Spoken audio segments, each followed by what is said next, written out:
Hello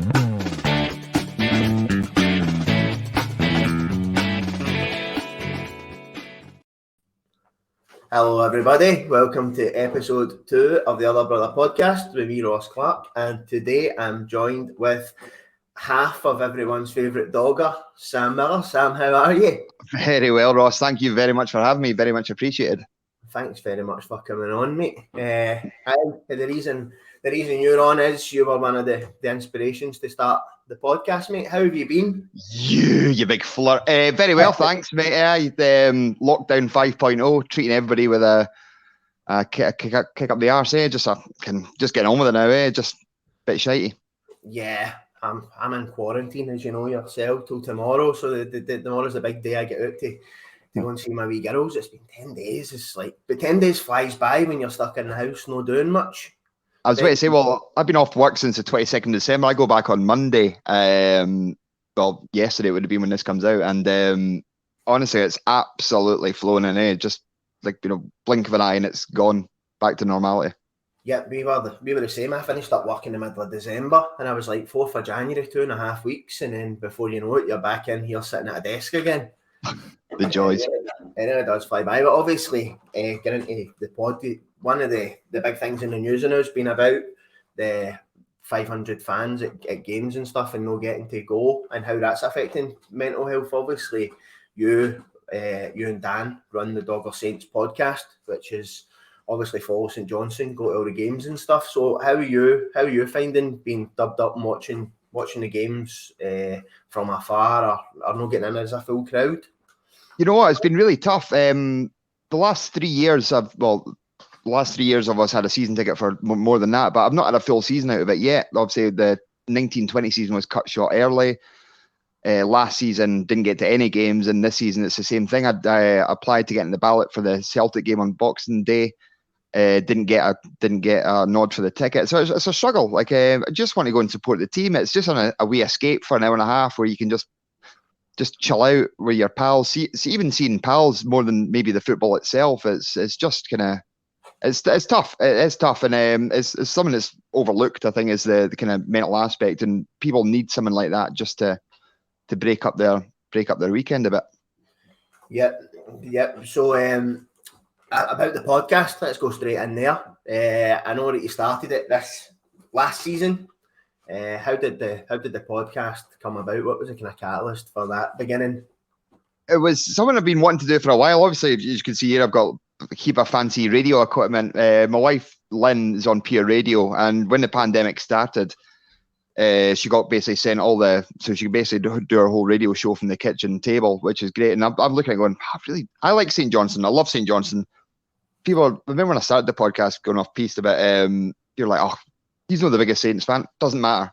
I just like me and Dan just want to talk about Saints, but Dan, you might not know his background, or people listening to this might not know her background. Dan's from Blackpool originally, and he's been a Saints fan for 4 years. In the grand scheme of things, not a huge, massive St Johnstone following. But yeah, I just wanted to start a podcast about St Johnstone. There wasn't one. Rangers have got loads of, not as good as the Rabble. Obviously, that's the finest of all the Rangers podcasts. The hell, that has been said. Hearts have got loads. Hibs have got about 8. And I was looking at St Johnstone had one very, very briefly. It was about 3 or 4 episodes, and I'm like, there's a gap in the market there. I've got the equipment at home where I can do this. My wife can kind of coach me about what I need to do and do all the fancy buttons and stuff. So I was like, right, let's get going. But when we started it in January, we were, I think, second bottom of the table, and we were in a cup semi against Hibs. So that was our first week. We beat Hibs 3-0 to get into the League Cup final.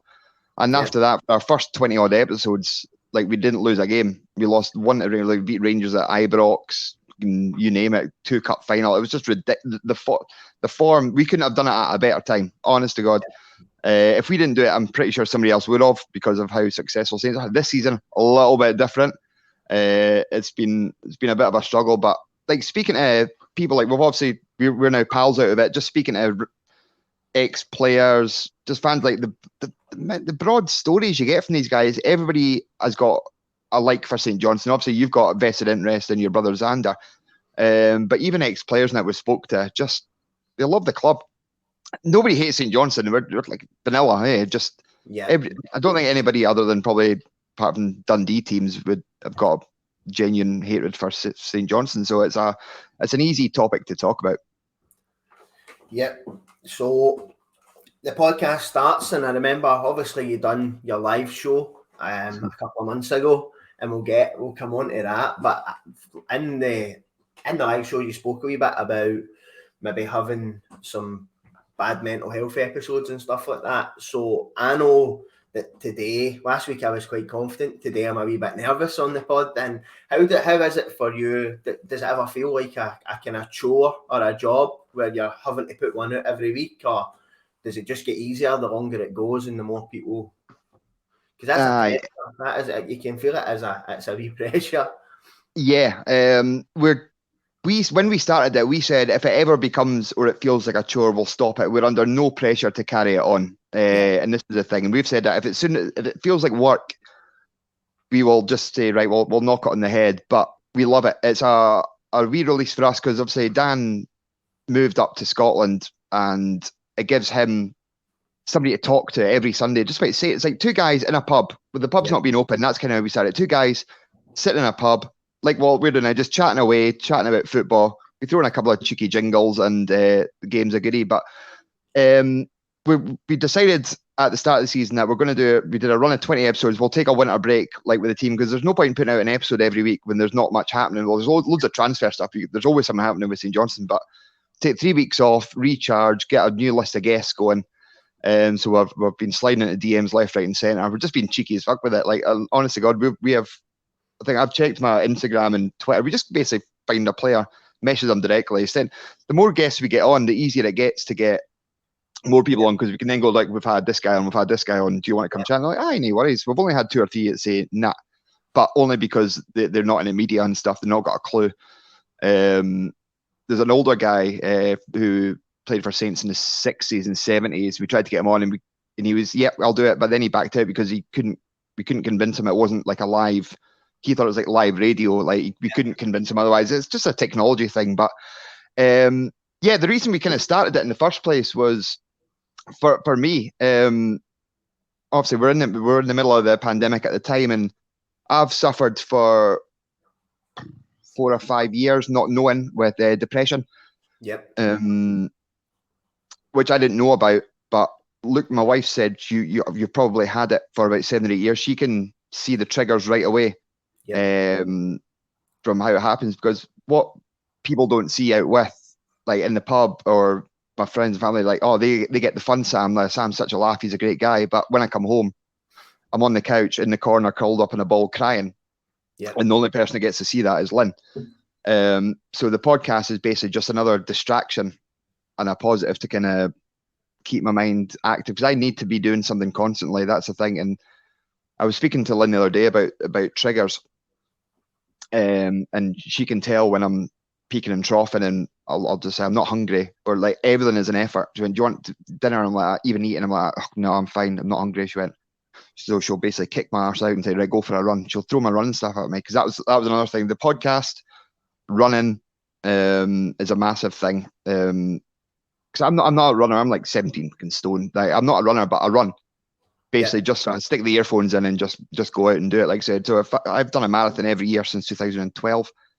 I've done about 25 of them now. They're not the fastest times, but if I sign up for a marathon, I've got a training goal. So that basically forces me out to go out and run. So I've signed up for an ultra marathon in April, which for anybody who knows Perth is laps of the inch, the North Inch. It's like a 1.5 mile loop, and it's I think 30 odd laps, which is going to be absolutely soul destroying. But it's given me a goal. It gives me a reason to go out there and stick the running shoes on and clear the head. As I say, with the podcast, exactly the same thing. It's just a nice distraction.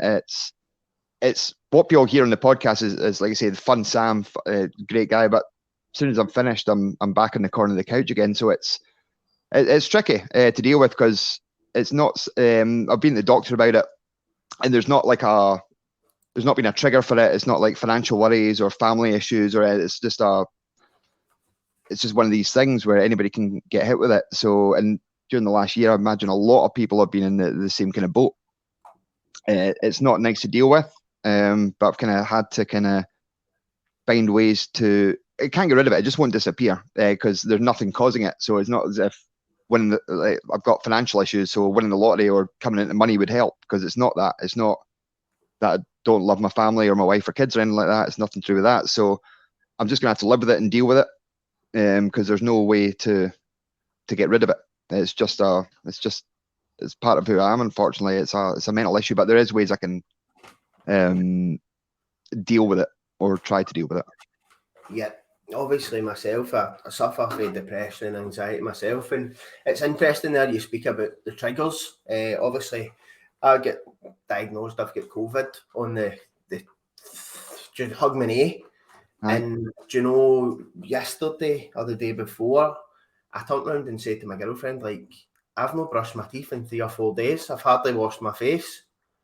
And that's what that is. It's like that feeling when you can't be bothered. And that's when I can tell, when I start not looking after myself and maybe don't have that get up and go, maybe lie in my bed and sleep and stuff, just what you're talking about. You're just, and people don't see that side of me either. I'm always Ross, cheeky Ross, and having a joke. And it's interesting you say that. Makes a lot of folk don't realise the internal fight that goes through you when you've got depression and anxiety. And I mentioned it on Twitter a couple of weeks ago. I take sertraline, 200 milligrams every day. It's a maximum dose. And I forgot to take them for 2 days, 2 weeks ago maybe.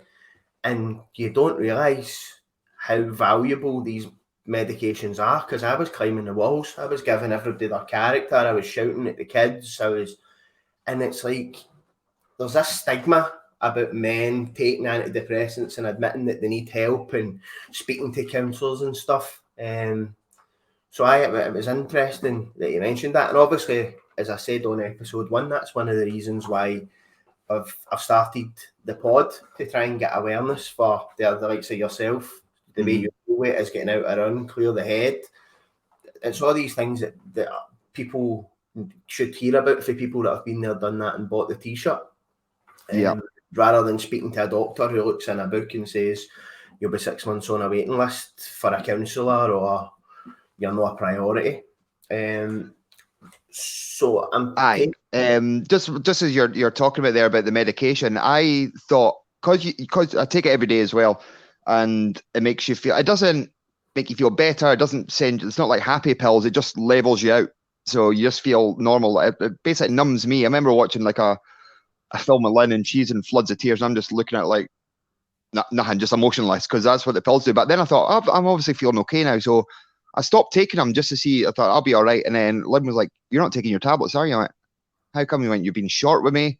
You're snapping, like just being really short. Just you're back in the corner of the couch again. You've not been out running, and that's it. Just not taking care of yourself." It's like the importance of getting the medication. If you need it, if you need the help, get it. Yeah. And that was my worry as well. I thought I would become a zombie. Do you know what I mean? Taking these and you don't feel anything, and it wasn't until somebody described it. It's just a chemical imbalance in your brain, and this adds a chemical back in, and it's just kind of levels you. Yeah. So I suppose we better talk a wee bit about the highs. Last year, being a St Johnstone fan, I'd appreciate it if we never spoke about certain headers at Ibrox. But obviously, last year, as much as you weren't getting into the football, it must have been a good season to be a St Johnstone fan. Unbelievable. When all the shit was going down everywhere around the country, like, that was the one thing that kept everybody positive.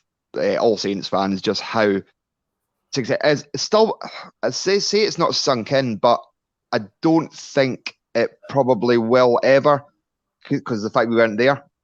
That was the one negative about the whole thing, is that we were not in Hampden or Ibrox that Wednesday night to see the glorious big green giant knocking a wee header at Ibrox. What a treat.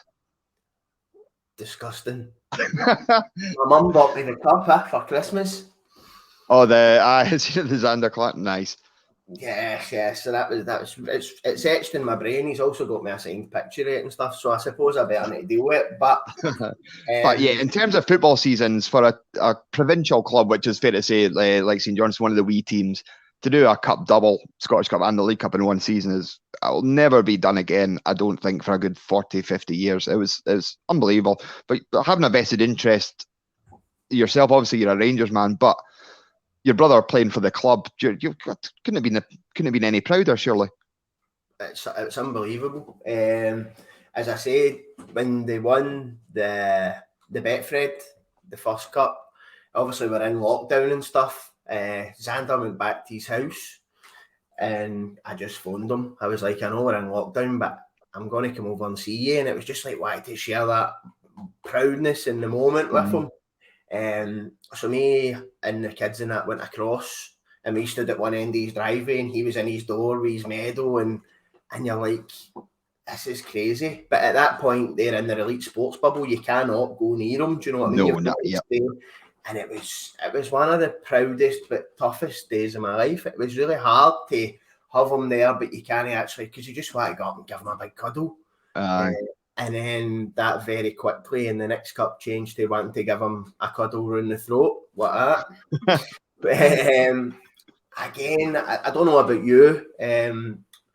You'll see on Twitter, I get grief constantly because I'm proud of my wee brother. And it must be weird for people outside to see a Rangers fan bigging up a St Johnstone goalkeeper or whatever. But at the end of the day, he's my wee brother and he's doing really, really, really, really well. He's 10 years at the club, He's like he's literally the hallmark of what it should be. Start young with a club, work all the way up and into a Scotland squad with the one team. Yeah, you can't achieve much more at St Johnstone, to be fair. He's an absolute hero. And humble with it as well, unfortunately. Yeah, he's a nice boy. So Scottish Cup, the final. Did you fancy these against Hibs? Aye. That season, bizarrely enough, when we beat Dundee United in the 2014 final, they hadn't beaten us all season. But the bookies still had Dundee United as favourites, bizarrely. So it's not just because Dundee United are the bigger team, but the team they had in that 2014, Andy Robertson, Mackay Stephen, the guy at Southampton, Stuart Armstrong, the very same. So they had a Nadir Chiefji hero. What a guy. That'll be an interesting one. He brings a bit of drama to the old cinch, the boy. But the Scottish Cup final, I fancied it from the get-go. I said when we beat Rangers at Ibrox, last time I mentioned it, I said that we'd do the double, and that was even before the semi. We had St Mirren in the semi-final. I said we will do this double, and I've got it on Twitter, and I pull it out every now and again. I said that in, I think, April, that we'd do it. It couldn't do any wrong last season. I don't know where it's gone wrong this season, but last season it was just unstoppable, just stuffy team to beat, hard to beat. But again, the only benefit of not being at the games was you could watch it with your mates when the pubs kind of opened up again, and you could actually have a beer, which is always fine. But yeah, unbelievable! What a night that was up to the cup final. Like we did the podcast this week, and we had Gordon Smart on, who's a high B, Craig Bryson, Stuart Cosgrove, like just everybody wanted to talk about Saints because like they're and being the only St Johnstone podcast out there. We had the pick of the fruit. It was great. Long may that continue. I don't think anybody's going to be setting one up anytime soon. But have you spoke to Xander? What was his opinion of the current form? I was on a podcast with him, my mate at the Wee Talk. Oh, I've seen that. Yeah, the Wee Talk show. Yeah, had the two A's on. Very hard to get a hold of Sam. See, because of restrictions and try to keep himself to himself, and he obviously stays out Motherwell way, and I stay in Dalmuir, so we're kind of 40 minutes in the motorway. So you very rarely see him, but when I have spoke to him, he's chuffed. He's just about now trying to stay in that Scotland squad and get St Johnstone hopefully pick up the form that he's usually hit at the start of the season and the start of the year, and push on. Usually he's pushing for top 6, but even I'm sure he would settle for 10th this year. You name it, I'd settle for 10th would take every day of the week. For being that neck of the woods, just a quite changing subject. My wife's from Falkirk originally, and cheese on toast, she calls it roasted cheese. Yes. Is that nonsense, or is that right? Cheese on toast is right. Cheese on toast, aye. Have you heard of roasted cheese before? I've heard of roasted cheese, but it was my granny, and she was about 76 when she made it. Fair. It's not even roasted because it's not in the oven. But anyway, I just wanted to clear that up. So she's talking pish. I can see Lynn waiting on you when she comes in the night. She's going to be chasing you about that house. But it was funny enough because when I first met Lynn, I'd spoken to her because obviously I just slid into her DMs on Twitter. That's how we met. Right. Genuinely. And I don't think I told you this story. I was in the RAF at the time in Cyprus. And we were pals with a mutual pal on Twitter, and she commented, "Oh, she looks all right." So I kind of slid into her DMs. We chatted back and forth, and then I called her. And obviously, I didn't know at the time she was on the radio, and I'd heard her then tuned in. She was on Clyde 1 at the time. Yep. And I'd listened to the radio, and she said, "Oh, she's got a nice voice." And then I spoke to her for the first time on the phone. I was like, "Is Lynn there?" You went, "Aye, Lynn here." Oh, fuck. Posh radio voice, normal speaking voice, shambles, deepest, darkest Falkirk. Unbelievable. So our first date was 10 years ago in June. Our first date was in the park camping. First time we met, because we'd spoken for about a year, and we thought, right, I'll fly back from Cyprus to meet up. So we thought, right, we'll get weekend camping at Tina Park. So if there's a lassie peeing outside of your tent in a small bucket, that you're kind of going to go the distance after that, I think. So yeah. But no, she's been an absolute rock through the whole thing. One, if she ever loses her job and we have to give the radio equipment up, then the podcasts are goner. Two, but the amount of shit she has to put up with me and my mood swings, which nobody else sees, and it feels like a lot of the time she's on her own. Yep. And back the serious side of things, she's got nobody really that can, because obviously she's moved up this neck of the woods. We're Knockturarder, and she's not really got any kind of family close by that can help her out. So she feels like she's kind of stuck dealing with me all the time. So she's had to kind of adapt and understand. And imagine Cole will probably be the same. How to deal with you when your mood swings are up and down, and how you're kind of feeling in that.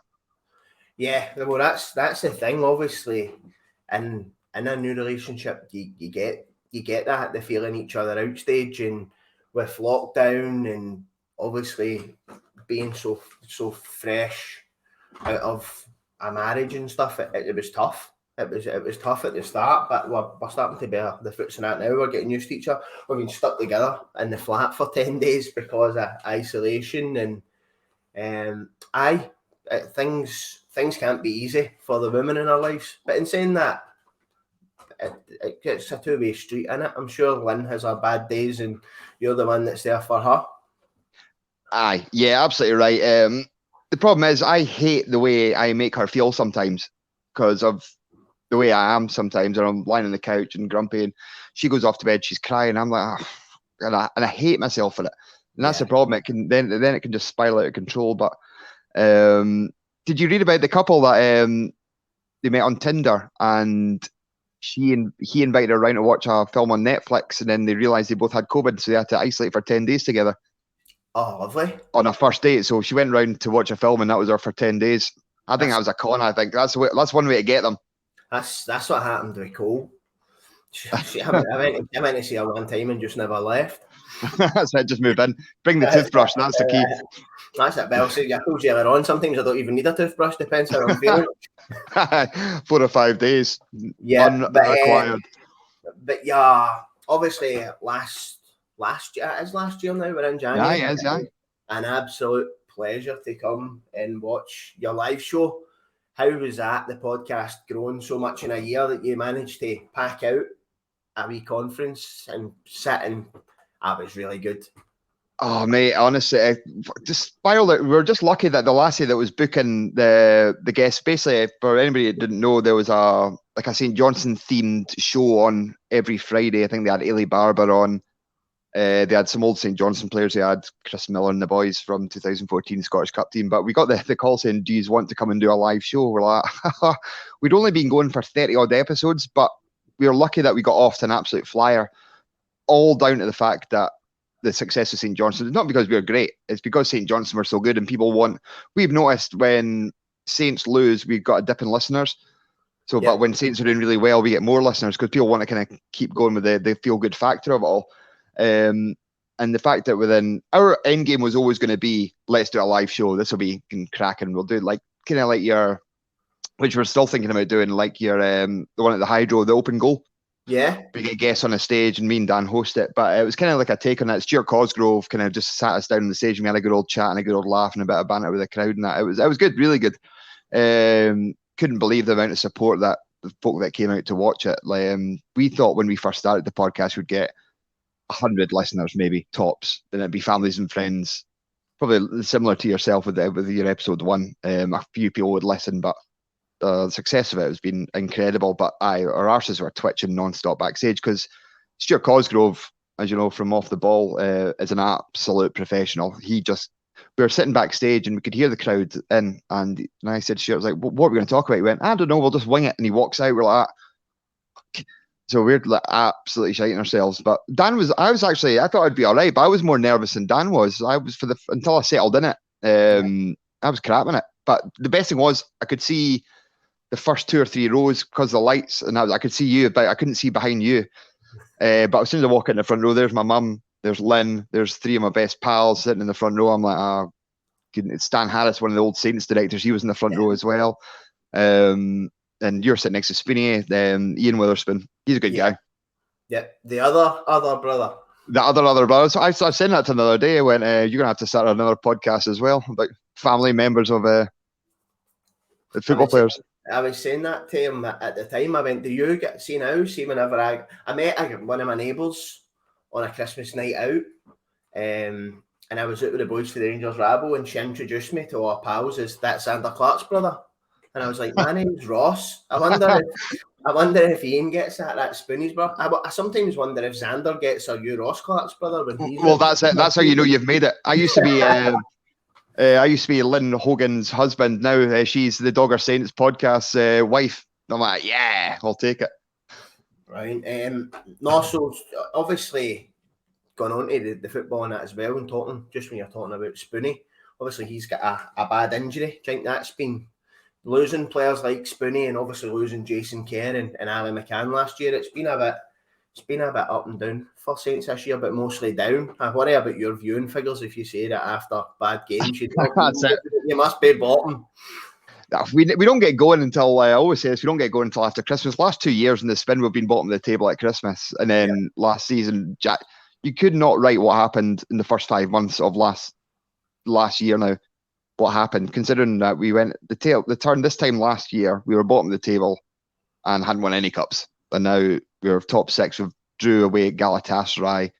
You forget about that. That was the season as well. But the problem with this is losing Spinny has been massive. He's I wouldn't be surprised if that's the last time we've seen him play for Saints. I think he might want to move on. I know he's always had aspirations of playing in America. Might be the right time now. But yeah, losing Ali McCann and Jason Kerr was the issue. But the problem was losing them so late on deadline day, like the 11th hour. So we didn't have time to replace them. That was the problem. But that's been the one flaw. If we had time to, because they were always going to go, and they should have planned that for them going to bring in players to replace them or look. So when the transfer deadline day was done, they were out the door, didn't have anybody to bring in to replace them. And that's where we've kind of been our downfall. We've not had Ali McCann. You forgot he only played 4 league games for us this season, and he's still top of the list of most interceptions. Yep. Which is ridiculous considering we're now 18 games into the season. He's still top of the St. Johnstone list, so he's never been replaced, and that's been an issue. But they've done plenty early transfer business now. Like, so you've got Chief Chi in, a young lad from Liverpool's came in. So there's a few boys coming in now, and a few going in the opposite direction as well. What I'm gathering. Hopefully he can push back up the table and get safe. We were talking a wee bit there about Stuart Cosgrove, and we're just going to wing it, which is what I'm trying to do with this podcast. I'm trying to make it that it's no scripted and everything. It's the conversation just naturally flows, mate. So I just realised I never even knew what your work is. So you said there you were in the RAF. How was that? That was brilliant. I was based just outside Ayanapa for 6 years. Which was pretty good during the summer, but during the winter months it was rank rotten from October to April. Like even the McDonald's shut. There was nothing happening. But the weather was in Cyprus. I was so lucky. What had happened was I was in Cyprus in RAF. I'd met Lynn online, so I thought, right, what I'll do is I'll come back and get a posted in London, so she can come down and get a radio job in London. That'll work out. But then she got pregnant. I say she got pregnant. Hopefully that was me. I'll take the blame for it. Debatable. So yeah, well, doesn't look like me. He's far too clever. That's the problem. So nobody was going to hire a pregnant DJ. So that's when I kind of packed it in and moved back up the road. So I got a job as a car salesman in Perth, which I don't think helped with the mental health. I think that's where I started, I think, with the job, because it's high pressure. The hours were horrific. So it was like 8 a.m. till 8 p.m., like 6 days a week. And it's just constant pressure to sell cars. And I didn't like being that guy, because I'm quite natural and friendly guy, and I didn't like being that pushy guy. Like, it wasn't for me at all. But now that didn't help. So my dad is a painter and decorator. So I was the world's oldest apprentice at 34. Gone through my apprenticeship, so I'm now working with my dad, painter and decorator now. So a complete change again, but love life. That's the best thing. I love the job. I love doing it. Like I said, it's constantly busy. It's active. It's Monday to Friday. I've got the weekends to myself to watch the football, do what I like, and I'm not having to sell cars on 1st of January at like 9 a.m. when I'm in for work. Like, I had 2 days off one year, one December, and it was Christmas Day and half day on New Year's Day. Like, you're in trying to sell cars on Christmas Eve and Boxing Day. You're like, off, no. For anybody that likes doing the job or good at it, fair play to them, but it's a tough old gig. Yep. So that is another example of how circumstances affect your mental health. Obviously, my first guest, Stevie, had kind of grew up around about substances and stuff, and that had affected his mental health. Whereas, as you say, the most clean-cut guy in the world through jobs, and there's so many factors that affect mental health. And as you said earlier on, it doesn't just affect one person. Your bad mental health affects everyone round about you at the same time without knowing it. So that's good. Then you got you got your apprenticeship. So that you fully trained tradesman on the tools. My dad's due to retire in maybe 4 or 5 years, so we'll see what happens, whether you'll pass it on, or just because there's been a guy working for him for, I don't know, like 20 years he's going to get the business, guy called Kev. What a guy he is. So we'll see what happens, but I'd love to stick it out, because moving from job to job is no use to man or beast. I think that as you go back to the mental health thing, I think living in Iron protecting Queen and Country in the RAF, something like that. 5 minutes outside Napa, and then coming back to a wife, a baby, and a job I didn't like certainly didn't help anything.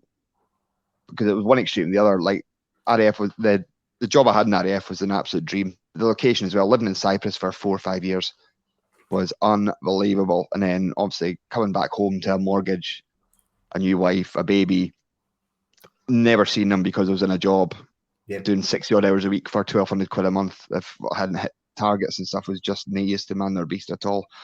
So I love what I do now. And like I said, outside factors of keeping busy for anybody with mental health issues, the best thing you can do is, the best thing I ever done was speak. I remember the day, I don't want to tell you, we were at a gig, me and Lynn, at the Hydro. In fact, I'll tell you, we were at Celine Dion at Hydro. Didn't he? Okay. You keep that fucking smirking face off. It was her choice. I meant it wasn't her. It was we're at a gig, and then I remember standing watching it, and then I just burst into tears. Lynn's like, "Go to the doctor," because she knew someone had been up for a while, so she went, "Right, go to the doctor." So I went, and basically it was really impersonal, because they went, right. They didn't give me pills right away. They basically said, right, use this app. And then I was looking through it saying, what are you worried about? And I was looking through it going, none of these apply to me. Yeah. Absolutely nothing. So that was absolutely no use at all, because they think that if you do this app, that obviously it was because of the chemical imbalance. It was nothing. It was no kind of deciding factor. There's things that didn't help, like the job and that, but that wasn't the reason why I was how I was.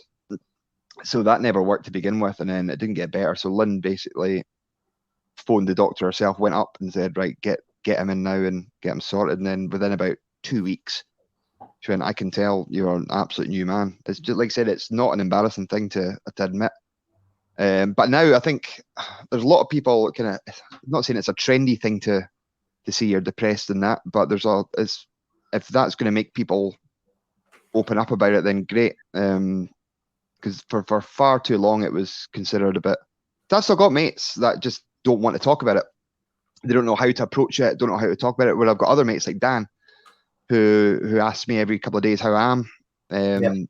He's the same, like, do you want to go for a drink, stuff like that, and that little things like that.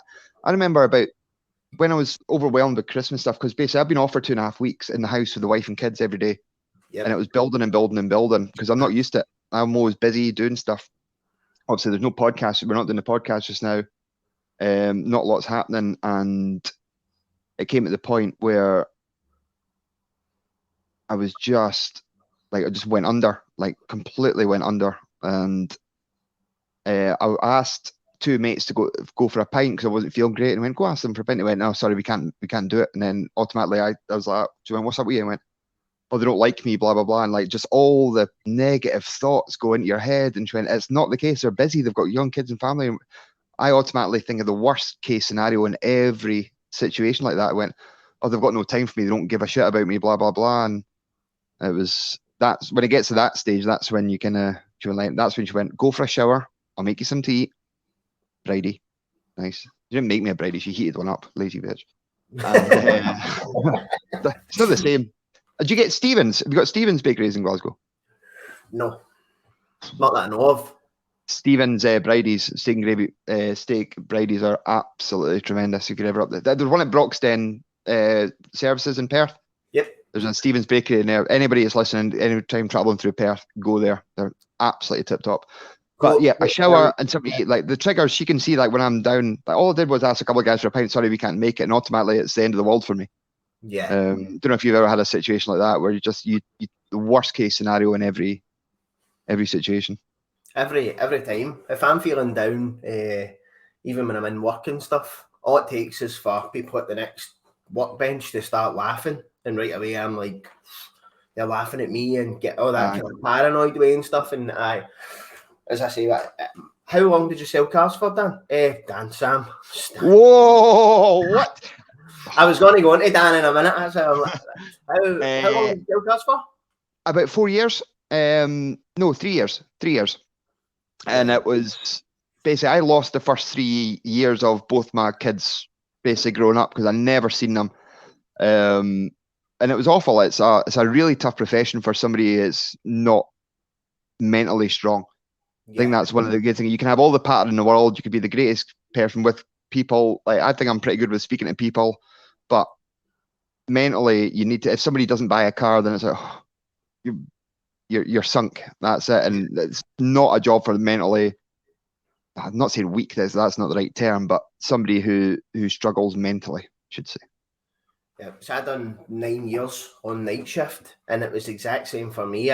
We'd get used to the night shift wage because obviously you're getting an allowance. So we'd bought the bigger house, we'd got the fancier cars, and it then became with my 2 wee girls, and I missed 9 years. So probably missed 6 and 4 years or something like that with the girls, because like that, I was working all week.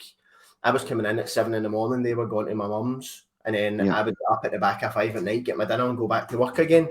I think there's a big, that's the reason why I asked you, because I believe that staying on the night shift for so long seriously damaged my mental health without me realising it, because you're then caught in the rat race where you've got to stay on the shift to afford the bills, but you're missing out on time with the family and you can't really get time to settle, you're not sleeping properly and stuff. Yeah. So that definitely affected me. So I suppose we could just round up on what's upcoming, what you're getting up to, what's the podcast plans, when's the next live show, when am I coming up to yours for a party, what's happening? Well, this is the plan. Are you going dry now? I hear. Are you at it?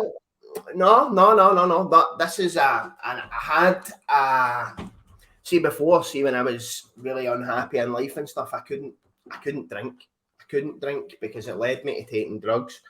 At the moment, I maybe have a couple of beers in the house. At the weekend, twice this year, I've went out and had a drink, and I just make an ass of myself, mate. If I go out and I drink, I take it to the extreme, and I end up waking up the next morning and can't remember what you've done and stuff. So twice this year I've done it, doing the going out and drinking thing. A couple of beers in the house with my dinner, or maybe a glass of wine if we all done a nice dinner or whatever. But try my... I know.